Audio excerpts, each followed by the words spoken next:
Today's episode of the Bleav Steelers podcast is brought to you by betonline.ag. NFL free agency is in full swing. The Sweet 16 is also here in college hoops. If you want to place a bet on any of the offseason or on-court action, betonline.ag is the place to do it. Man, BetOnline rocking with the March Madness. I've been watching March Madness. It's been popping. BetOnline, don't forget April the 16th, the USFL is coming through. BetOnline will be on that as well. And if you just want to bet regularly on some stuff when it comes down to dealing with sports, make sure y'all go to betonline.ag.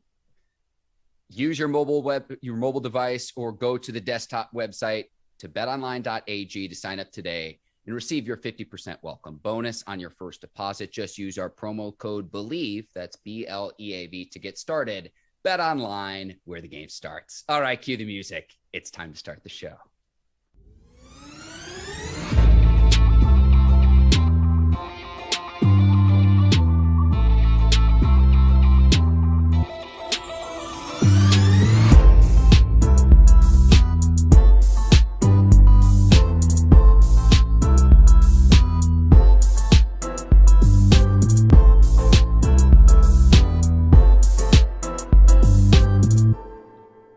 Welcome to the Bleav in Steelers podcast on the Bleav Podcast Network. I'm your host, Mark Bergin, joined as always by my guy, two-time Super Bowl champion and 12-year veteran of the Pittsburgh Steelers, number 24, a sun-kissed Ike Taylor. IT, how you doing this afternoon, my man? Just a tad, man. I'm glad to be back with you. I ain't seen you in a minute, so since Monday, really. So it's always good to see my dog, Mark Bergin, on the Bleav in Network. Yeah, I hesitated because it's not just a podcast network anymore. I'm still getting used to it. The Bleav Network, we're everywhere. We're on video, we're on audio. So it is still a podcast, but really it's more of a show. So I'm still getting accustomed to that as well. No, I'm still getting used to it too. So we both on the same page. I got you, Ike. We have a loaded show today for the listeners and the viewers of today's Bleav in Steelers show. Steelers signed Myles Jack. We also have a massive Davante Adams trade to the Raiders, pay tribute to NFL reporting legend John Clayton, and JuJu Smith-Schuster's heading out of town. But we begin, Deshaun Watson going to the Cleveland Browns, and Ike, I'm a little bit concerned. I'm going to go on record, a tad concerned, because the Steelers now have like the fourth best quarterback in the division at best. But I think the big thing looming over this trade with Watson is does he face a suspension? And if he does, how long will that suspension be? The Browns give up a haul to get the Texans quarterback. But what was your reaction to the trade, Watson to the Cleveland Browns? Contender. When I saw Deshaun Watson go to the Cleveland Browns, I was thinking contender. And the reason why I was thinking contender, I was thinking, well, since Baker Mayfield hasn't got picked up yet, that says a lot how the other NFL teams feel about Baker Mayfield. One, we saw what Deshaun Watson did when he went to Kansas City. If they would have held the ball a little bit longer instead of trying to outdo Patrick Mahomes, they probably would have had the opportunity to make the Super Bowl. And they had less talent at that. So now you send them over there to the Cleveland Browns. Their defense is okay. They're real good when they want to be because they got a lot of first-round draft picks. We already know about the offensive line. The offensive line, man, is probably top 5 in the NFL.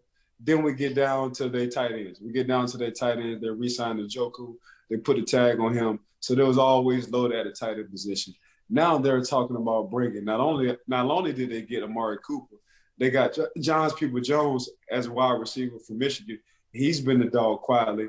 Now they're talking about bringing Jarvis Landry back for a lower pay. So we shall see. And we ain't talking about Nick Chubbs and company and what they got in Kareem Hunt sitting back in that backfield. And you got a guy who can also run and he can make plays. And he never had this kind of talent surrounding him, total on offense or defense. And Deshaun Watson, that's what I'm telling them boys, man, they contenders right now because I see what they can do. They definitely got a talent. That's the one piece they was missing, Mark. And that was that quarterback position. And they got a quarterback who can change their organization and Deshaun Watson. All right, Ike, I got a counter here. 22 pending civil lawsuits against Watson. So we'll see how long he's going to be out because, listen, the NFL conduct policy, we don't know the answer to that question. So that's out there, number one. Number two, who's Watson going to throw to, Ike? Because you mentioned all these great receivers. Cooper's a nice route runner. but Austin Hooper is gone, a tight end that the Browns didn't properly utilize the last 2 seasons. Jarvis Landry ain't coming back wanting to take a pay cut. He's been, I always make the analogy of sizzle and steak, Ike. And the marriage with OBJ in Cleveland didn't work out. But OBJ was always the steak. Jarvis Landry was the one who was the steak.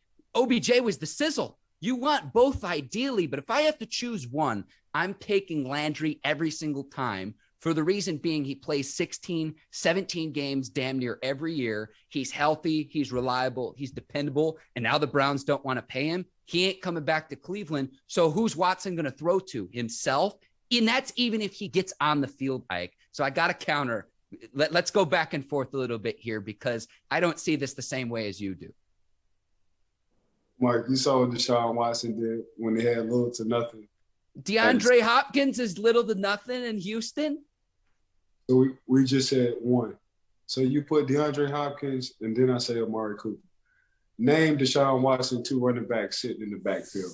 Can you name a better offense Watson had in Houston? Can you even name a tight end that Deshaun Watson had? Deshaun Watson had in Houston. You can't.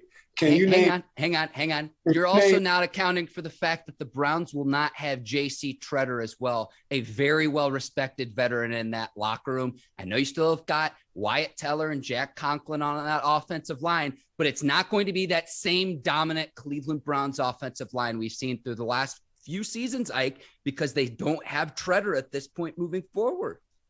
I got a question for you, Mark.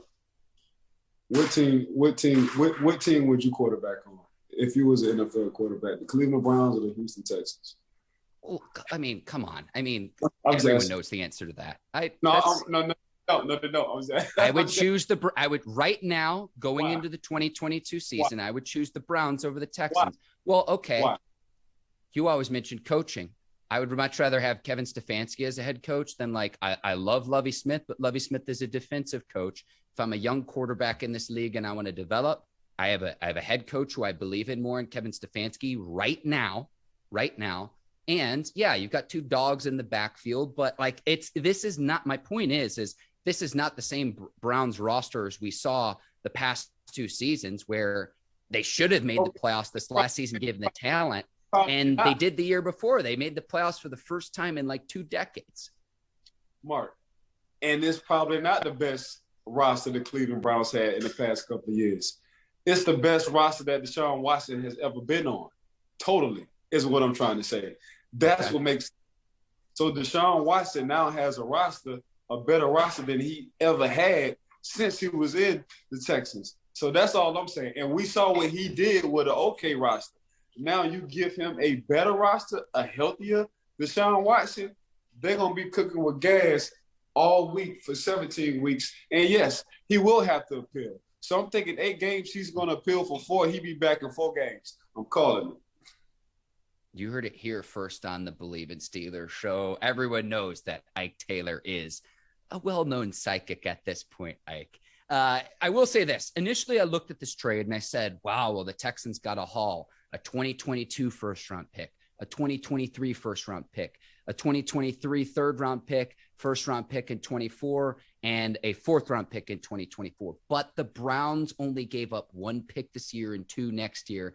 The Browns still have 5 picks in the first 118 picks in this year's draft. Only 2 teams have more. That is the Jets and the Giants. So the Browns can still reload through the draft because while they gave up many picks to be able to trade for Watson, they still have a ton of draft capital. Man, it's crazy when people be talking about first-round picks and second-round and third-round picks. If you don't have a good-ass GM, what the hell do them picks matter? If you have a GM who been busting on all the picks, that don't matter at all. And obviously the Cleveland Browns of late, they haven't been busting on none of the picks. The Houston Texans, they've been busting on all their picks. So it really don't matter. We can say first round until we die.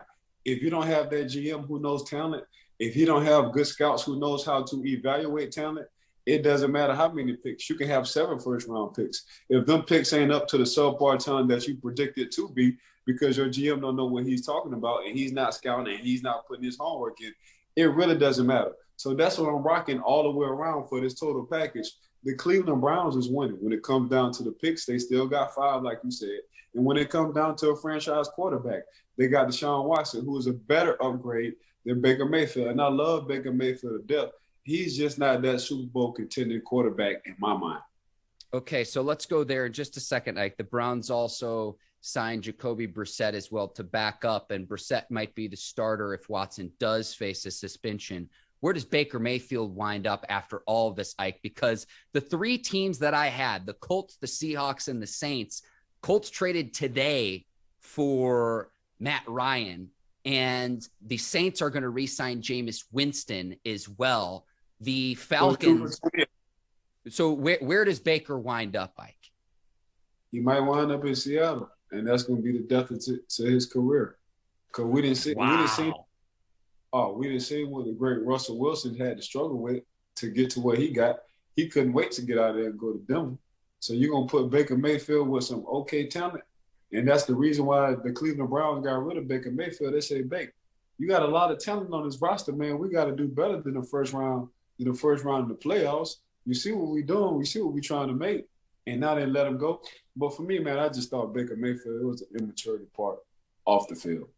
That's what I thought Cleveland Browns got discouraged about. That's what I thought the Cleveland Browns kind of made up their mind. Like, we can deal with you being okay, but when you're immature and you so worried about what people are saying and you always want to counter back to them, it's an issue because you're our franchise quarterback.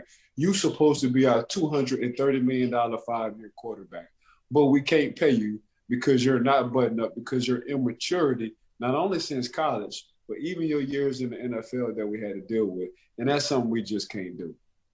Yeah, Ike, I'm totally with you. If I could advise him, it would be like, just stay off social media. And one of the rules I have for my own page, Ike, is if someone has substantially less followers than I do, I don't really care what they think. I mean, like, easier said than done, but it's just like, why are you putting out all of these statements thanking the city of Cleveland when you're still employed by the Cleveland Browns? Like, that to me doesn't make any sense. There was a Discord there in the middle of last season. I remember Mayfield, I think it was an NFL Network interview he did with Kurt Warner, where he was saying there's people within the Browns organization that, and I'm paraphrasing here, that didn't want to see him succeed. And it's just like, I think there's bad blood in the water there, in the sense that it's like, why someone in that organization, whether it was the GM, the owner, the head coach, that didn't say, hey, your left shoulder's goofed up, you're not playing. And he tried to fight through. But if he would have just tried to do his job to the best of his ability and not just always talk, and responded to media members, like, that's all mental. I think most people would have been understanding, like, hey, we understand that your shoulder injury is impacting your ability to play. Just try to do the job the best that you can at that point. And like, you can't have a quarterback do what he did this last season and be the CEO of your franchise. So it's just like, and I thought we were beyond this with Mayfield, because he did guide the Browns to the playoffs. He did knock off our beloved Steelers in the playoffs. And I thought he was trending in the right direction in his career. But when he decides to respond to any media pundit or any kind of report or Colin Cowherd, it's like, dude, like, I kind of use like the old school model. Like, Peyton Manning isn't even on social media, Ike, yet he's known all throughout NFL circles because he was one of the best quarterbacks in the league when he played. So it's like, that's what Mayfield needs to focus on. And instead, he just wants to, respond to everyone on social media and get his message out there that way. And it's like, I get that it's a different era, but an athlete's brand is his athletic excellence. And that's why Mayfield is being judged the way that he is, because the Browns didn't win at the same level as they had the season before when they made the playoffs and won a playoff game. So like Coach T said, people don't care about your problems. They're glad you got them. So the fact that Tom Brady won a Super Bowl, over torn meniscus, and you didn't find out till after he won it in the offseason, that's why they're looking at Baker Mayfield like, they all of a sudden, when you're not playing good, you just going to throw out your shoulder to the media. People don't care about that. And that's what Baker should understand, and he should already know. If people would love to see Baker go out and you shut your critics up by balling, and you having good games consistently every week, all day, 17 weeks out the year when it comes to this football. Now, we understand you're going to have a week or two, maybe 3 weeks out the year where you're just not being Baker Mayfield. But the fact you're not being Baker Mayfield, the fact that you're talking, the fact that you're going out and telling the public that you're hurt, don't nobody care. Because once you step on the field, they feel like you can find a way to win. And that's what people look at with Baker Mayfield. Once you go to training camp, Mark, you would never be 100%. You're only 100% the day you walk into training camp. After you get through banging for that first practice, you're never 100%. So the fact they're looking at a lot of these other quarterbacks who would never say their injury during the season, regardless of whether they're playing good or bad, they'll wait till the offseason. That's the same way they're looking at Baker. Like, Baker, all you got to do is keep your mouth closed, and how you shut up your critics. You shut up your critics by balling every week. Baker got to understand that part when it comes down to the quarterback position. With you there, Ike. I think another possibility for him would be the Panthers. Now, Carolina does have the 6th overall pick in the 2022 draft, and I know Carolina had a huge contingency today at the University of Pittsburgh Pro Day for Kenny Pickett as well. So that's a possibility there for Carolina. I think Carolina would also be a possibility for Mayfield, but there aren't that many options left. There are only so many starting quarterback positions that you could have. And so, Ike, we'll see what happens there, but Mayfield looks to be the odd man out, and he's not going to be back in Cleveland. And if somehow he is still on the Browns roster, I would not expect him to suit up and hold a clipboard in year 5 of his rookie deal. I'd imagine he'll be in another uniform in the 2022 season. So we'll see how all that shakes out. One other signing I thought that was worth mentioning before we get to JuJu to the Chiefs, Ike.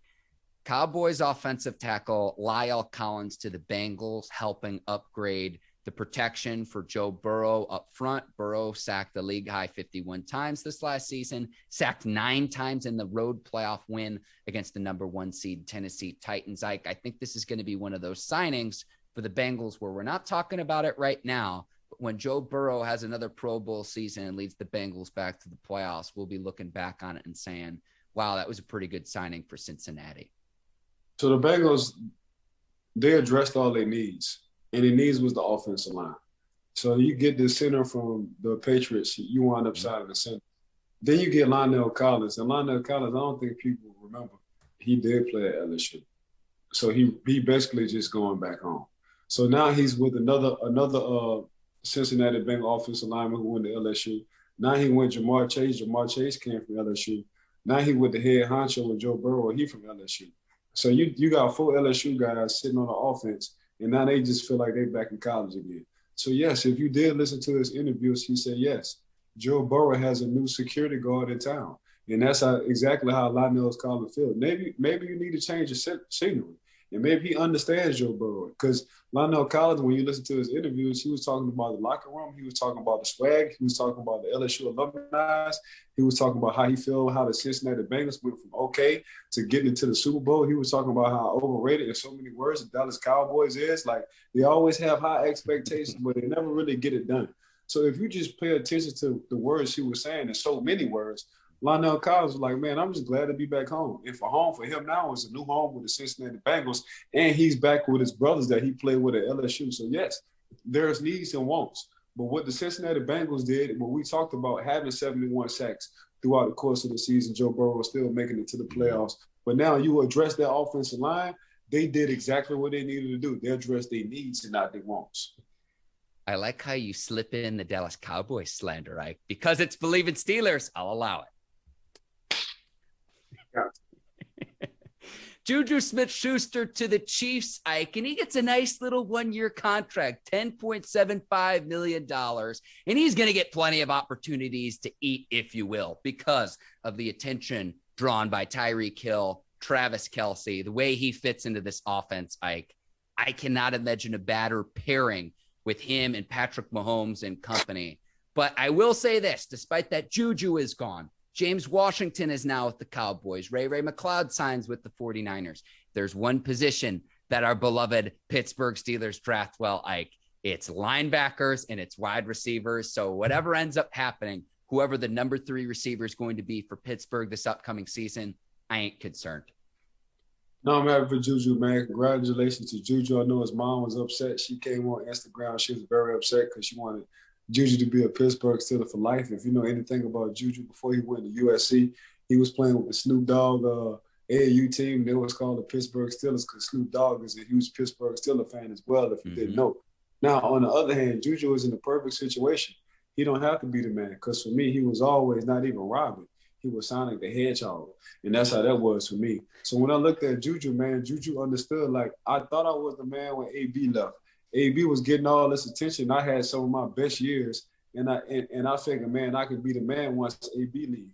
Nah, it don't work like that. So damn, AB really must be that good because AB not only did have 1, 2, sometimes 3 guys rolling to his coverage on my side. So me left one-on-one with a linebacker or a third corner, I'm going to work their ass all day in America. Now when AB leave and you become the man, it's like, damn, I thought I was that number one. And I'm just being realistic. Now when he goes to the Kansas City Chiefs, Mark, it's like, man, you ain't even got to be 1, 2, or 3. You can be number 4. And for sure, you going to Eric Bieniemy and Coach Andy Reid, and you already know they know what to do with talent. So he's going to be the guy who's be moved. He's going to be the guy who moved the chains.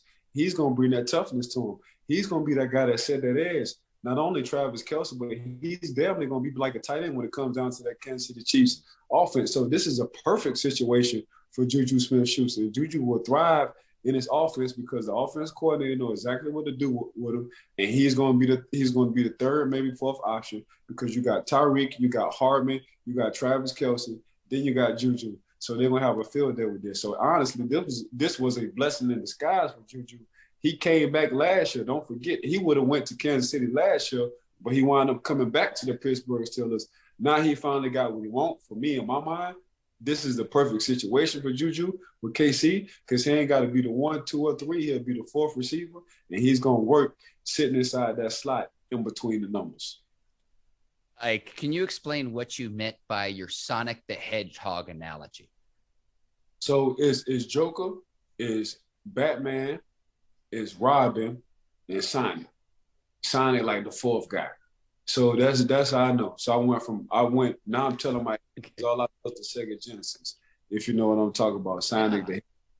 So that's how I look at JuJu right now. JuJu will be the 4th option, depending on how a team game plan their offense with the Kansas City Chiefs. He could be the 3rd, but by the end of the day, I think he will hold his stats to when he first got into the league, if he stay healthy, and he will ball out over there in that Kansas City offense with Patrick Mahomes and company. See, I think he's more of a Knuckles guy, Ike, instead of Sonic. Sonic is like the burner. I think Knuckles is more of the tough guy. So I like your analogies, though, Ike. I had to clarify what the heck you meant for our listeners and viewers. I got you. I'll say this. I'm sad to see James Washington go. I think the Steelers didn't really properly utilize him, whatever. Ray McLeod, nice player. I think he was asked to do a lot more than he was initially expected to do, primarily as the return man for the Steelers with injuries, COVID, whatnot. He was, forced to step into a role I'm not sure he was quite comfortable with. And the reason I say that is never scored a touchdown in 2 seasons with the Steelers. Like, at some point, you've got to get in the paint. And he just didn't do that. Happy trails to him. I hope he has a nice, long, successful career. But I'm excited to get some new blood in the receiving corps, Ike, because I like Deontay Johnson. I'm probably more bullish on Chase Claypool than most because I think Chase Claypool, everything from the neck down is solid. It's all just here mentally. So I'm excited to see who the Steelers can get at that 3rd receiver position and bring some new blood into this receiving corps, Ike. The only other player I'm really going to miss too is I know that this spells the end for Joe Hayden as well. The extension to Akello Witherspoon really kind of sealed that for me. I think Joe Hayden will get one more bag. The numbers don't lie. 155 career passes defended. It's the most among active players. He's 32 years old. So whichever team signs him is going to get a solid veteran cornerback who at the top of his game can play at a Pro Bowl level. So curious to see where he winds up. I cannot imagine that'll be in Pittsburgh, though. Yeah. So it's going to take the training camp for Joe or before the season for Joe. Just guesstimate. Because of his age, and he felt like Pittsburgh was home. He really did want to retire being a Pittsburgh Steeler, and I feel like in my mind he is a Pittsburgh Steeler. And he posted that catch against the New England Patriots to help, the Pittsburgh Steelers win that against Tom Brady and company. That was a hell of a catch. That's a hell of a picture. But, yeah, we talked about this on our show. That we didn't think Joe was going to be there. We thought the Pittsburgh Steelers was going to go young. And I said this on the show as well. Witherspoon was one of the guys the Pittsburgh Steelers need to sign. Now, when it come down to James Washington, man, I feel as much as I wanted him there, I feel like Dallas is a better fit for James. I feel like people respect him more. Dak will respect him more, along with Gallup and CeeDee Lamb sitting over there. I feel like even Dez Bryant had tweeted something out on social media like, James Washington, the Dallas Cowboys got him a hell of a receiver, because Dallas Cowboys, they lost 2 receivers, and Amari Cooper and Cedric Wilson sitting over there as well. So that's what I like about James Washington. I think sometimes you do need a new scenery. And as much as I wanted James Washington to sit in Pittsburgh, I agree with you 100%. Mark, they didn't utilize him well, and I think he would thrive. And I know Dez went to Oklahoma State as well, so he's always going to vouch for his boy. But when you want to talk about a guy with strong hands, Mr. Clutch really didn't get a lot of opportunities and targets, but he always came on time. That was James Washington, and Dak and company will see how strong and how good this young man is when it comes down to combat catches, as we so say in the NFL. McLeod, I think McLeod, that's going to fit perfect for him. I didn't think the Pittsburgh Steelers knew how to utilize him. When you come down to the San Francisco 49ers, they see McLeod as a Deebo Samuel's kind of little brother. So say a guy who Deebo Light. Yeah, there you go right there, Deebo Light kind of guy. So they see a guy who's good with gadgets. He's fearless. He don't mind running between the tackles. He's always going to get the first down. And I think this might be a breakout year for him with Coach Shanahan. So, sometimes, man, the change is good. And I think with these 2 guys we just named, between James Washington and McLeod, man, those guys have went to a system that fits them perfect, because them offensive coordinators like and use them guys all the time. Ike, we're going to take a quick break to tell our listeners and viewers about Athletic Greens. Athletic Greens, when you take this supplement, you absorb 75 high-quality vitamins, minerals, superfoods, and adaptogens to start your day right. It helps with gut health, your nervous system, your immune system, your energy. So a lot of benefits to taking the supplement Athletic Greens. Excited to have them on as a sponsor of the Bleav in Steelers show. When I want to keep it mean and clean, you best believe, man, in my smoothie, I damn sure put the Athletic Greens as one of my supplements in my smoothie. So there you go. Ike, you're the best ad reader. Like, I always need a few reps with the new ad reads. We're excited to have Athletic Greens, but you're the absolute best. Reclaim your health and your immune system with convenient daily nutrition. It's just 1 scoop in a cup of water every day. That's it. To make it easy, Athletic Greens is going to give you a free 1-year supply of immune-supporting vitamin D and 5 free travel packs with your first purchase. All you have to do is visit athleticgreens.com/Bleav. That's on your screen right now. That's athleticgreens.com/Bleav, BLEAV. Again, athleticgreens.com/Bleav. Important disclaimer: these statements have not been evaluated by the Food and Drug Administration. These products are not intended to diagnose, treat, cure, or prevent any disease. Athletic Greens, take ownership of your health. Ike, the Steelers have a new linebacker in Myles Jack, and I know we advocated for Bobby Wagner, but I'll tell you what, Myles Jack is a little bit younger, and that 2-year, $16 million deal is very team-friendly as well. I think Kevin Colbert just said to himself, well, shoot, I think I just got the wrong Jaguars linebacker the first time. Insert Myles Jack, and I'm very excited to see this Steelers run defense improve. Myles Jack, 26 years old. I thought it was heck of a signing. What say you, Ike Taylor? Cam Hayward, man, if you pay attention to Cam Hayward, he said he'd been recruiting a few guys from the offensive tackle from Chicago to Myles Jack to Jacksonville Jaguars. So if one of your teammates is recruiting you, obviously he got to get out. He feel like you can fit and be a Pittsburgh Steelers. But I do know about Myles Jack sitting and coming from USC. I got a chance to meet this guy. My personal opinion, I think Myles needs to lose a little bit of weight. But when you want to talk about being instinctive and just love the game of football, I just think that's just Myles Jack. A change of scenery again for him will be good. He's never been to an organization like the Pittsburgh Steelers. And when you come to an organization like the Pittsburgh Steelers, all we do is throw up the W's. And that's win a lot. So it's just very contagious. So that's going to set him straight. He's going to show them pretty teeth that he's got every day, all day when it comes down to the press conferences, because he's going to be glad, man. I'm sitting at an organization, I'm sitting in the city, but we just winning all the time. So I got to get my teeth clean just like him, man, because his teeth is pearly white.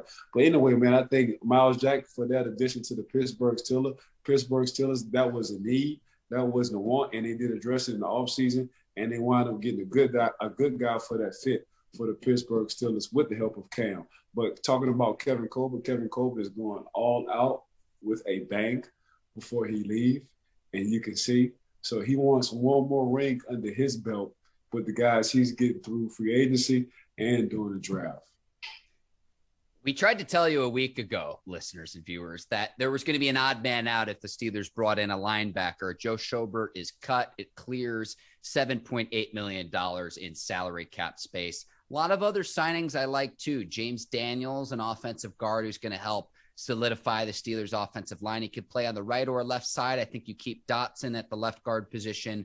Daniels played at the right guard position this past season for the Chicago Bears with David Montgomery and company. I like that he has familiarity with new quarterback Mitch Trubisky as well, a familiar face.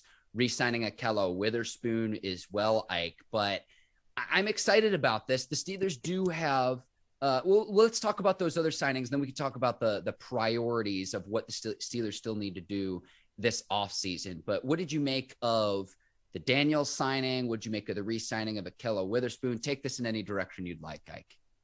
I think all their signings, pretty much was a good signings. I still think, and hopefully they'll address this during the draft, Mark, they still got to get a D tackle, and they still got to get a D end. Hopefully two will come back 100% healthy, but you just never know.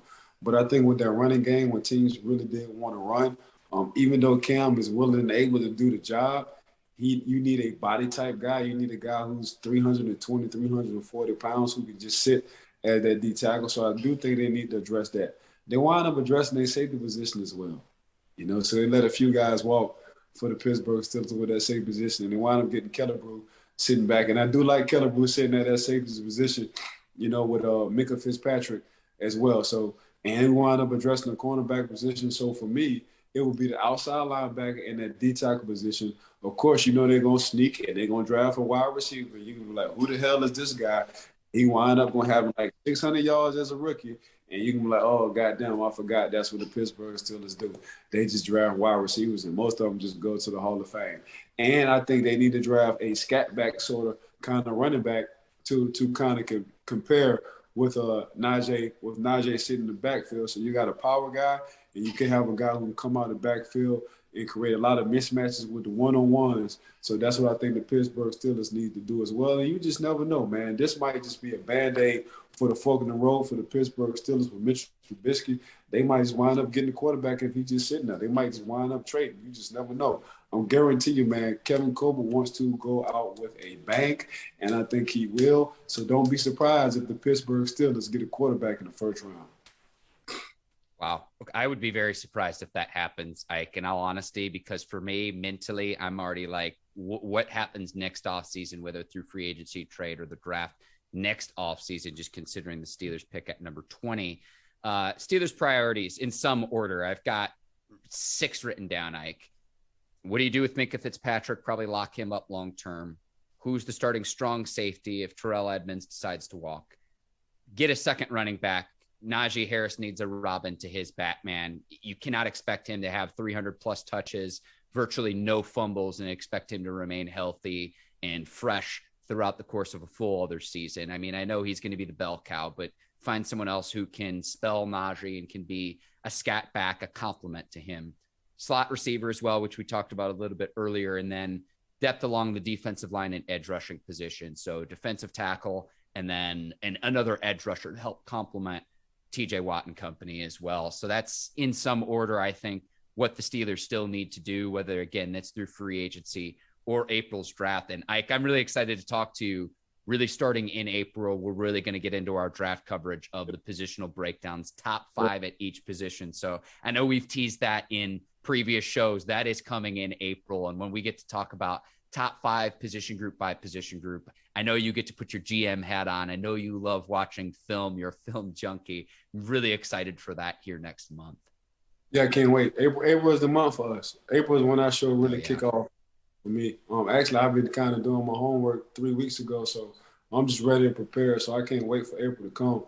I've been excited. You know, I always feel like I'm a GM in my mind. You know what? Matter of fact, I am a GM. I'm just waiting for the right time, opportunity, and we'll take this Bleav network to a whole nother level. But yeah, I think the Pittsburgh Steelers, man, we both on the same page. Your priorities might be a little bit different when you want to categorize it from 1 to 7, but we still saying the same thing in so many words.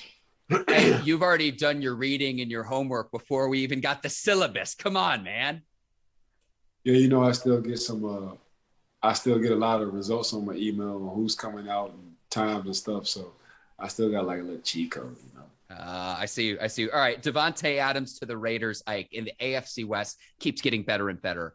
I want to give a shout out to my buddy, Eric.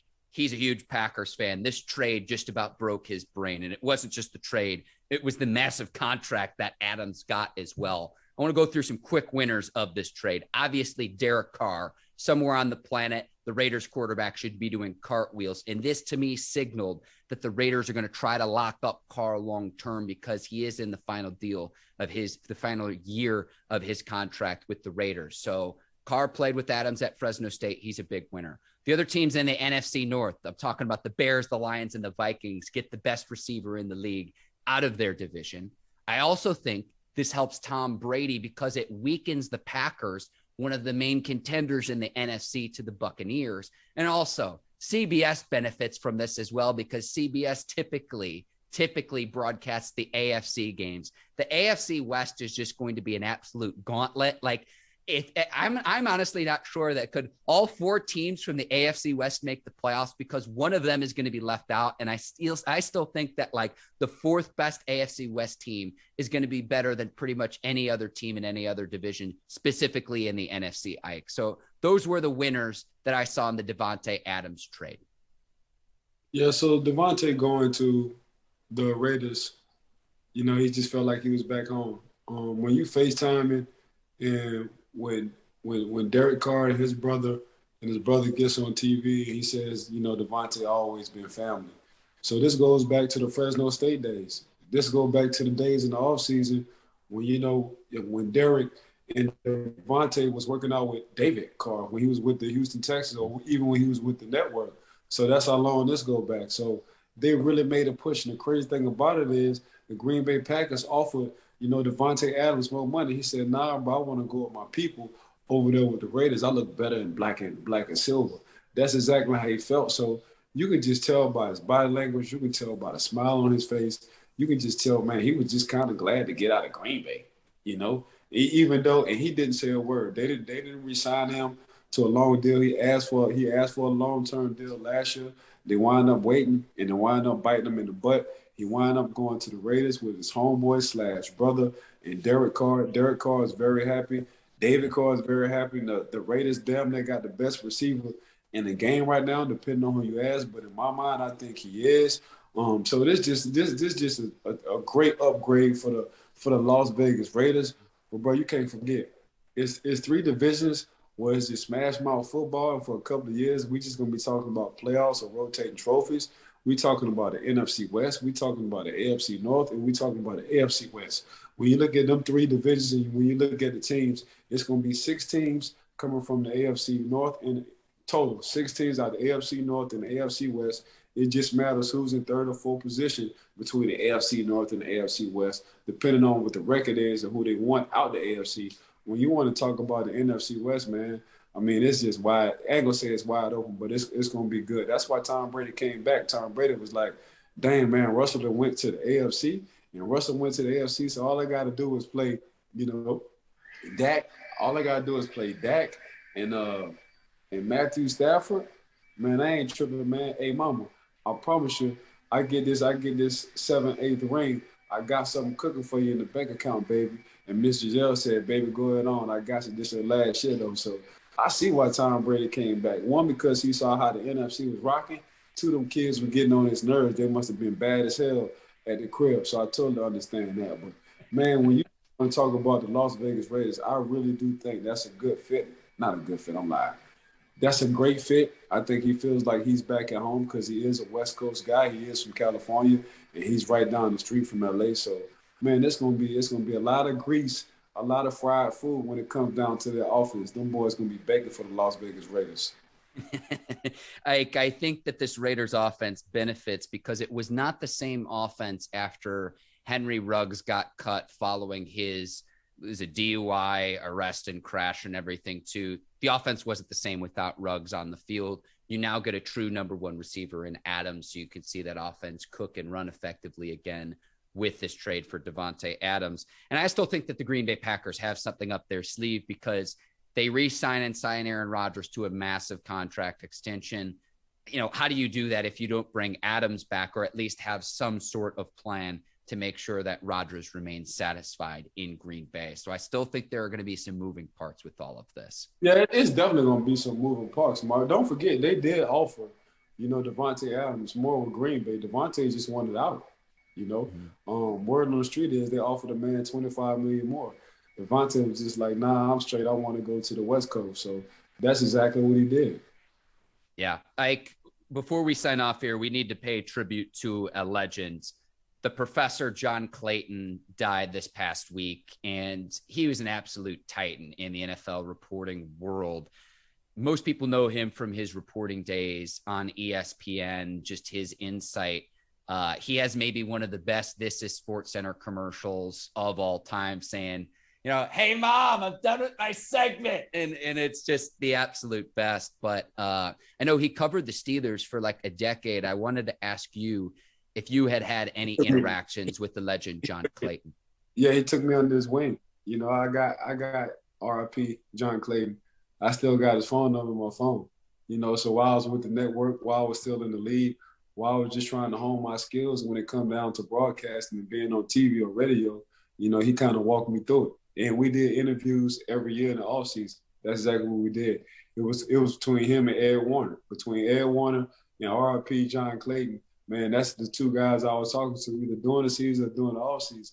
That's my two OGs. So yeah, he taught me a lot. And one of the things he taught me was, if you think you're talking fast, slow down. If you think you're talking slow, talk slower. Because people need to understand and they need to hear what you're saying. He said, Ike, you got a heavy accent. You're from New Orleans, and when you talk fast, I damn near can't understand what you're saying.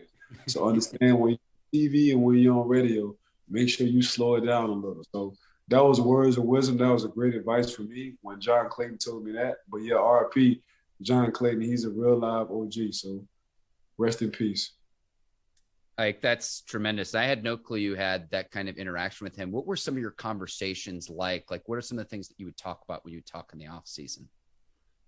Oh, we were just talking about what the Pittsburgh Steelers need to do. I think a lot of people, when they talked to me, when it came down to the games before, when I had these meetings with them right before the game, I broke down everybody on our team, where they're from, what they did, and my thoughts, whether it was my team or the opposing team. So that's when they was like, okay, this guy really could be a damn GM because he's breaking down everybody, not only stats, but where they're from and exactly how they feel, where they're good at, where they're not good at. And I break it down in my kind of terminology. And you know this, Mark. So they kind of like that. And then when I got on with the announcement and with the Al Michaels and those guys, and I said Swagger U, that kind of blew everything up too. They was like, dang, that's the name of his school, Swagger U. So this guy's a little bit different. So just being around those guys, man, just trying to pick their brain, include John Clayton, just pick their brain on what they think I need to work on, how do I get on TV, why do I get on TV, what do I need to do? And that was like, to be honest with you, just be yourself. Because there's so many people, when they get on the tube, they just try to turn into somebody else. And people who watch and view that, they don't want to see that. They want to see that person. So that's what I'm doing with the Bleav Network. So I'm just being me, you being you. That's why we get the views that we getting. And there you go, man. In a couple of more years, we're going to be $100 million guys when it comes down to this Bleav Network. Bleav, I'm telling y'all, we calling it right now, manifesting. You heard it here first from the psychic, Ike Taylor. IT, you're the absolute best. I want to thank the Bleav Network. I want to thank our show producers over at Brinks TV, led by John Brinkus, Courtney Vargas, Herbert Diaz, and the crew over there. Today's sponsors of the Bleav in Steelers show, BetOnline and Athletic Greens. I want to thank the listeners and the viewers of Bleav in Steelers. Thank you for tuning in and making us a part of your day. Yeah, big shout out. Big shout out to the Bleav Network for giving Mark and I opportunity. One thing, Miss Courtney and her crew over there at Brinks TV, for just setting everything up for us and making us look all professional and stuff. Man, like they say with the old people, man, when your hand is itching, that means you got money coming. So make sure y'all go to betonline.ag. And before you even take 2 steps out of the bed, maybe 10 steps off against it, man. Make sure y'all get y'all some of them athletic greens to get your day started messing with them. So go to athleticgreens.com, .Bleav, and make sure if your hand is itching, you stick it to betonline.ag. Ike Taylor, you're an absolute fool. For Ike Taylor, I'm Mark Bergin. Thank you for listening and watching the Bleav in Steelers show. We will see you next week. Until then, take care. So long, everybody. Peace.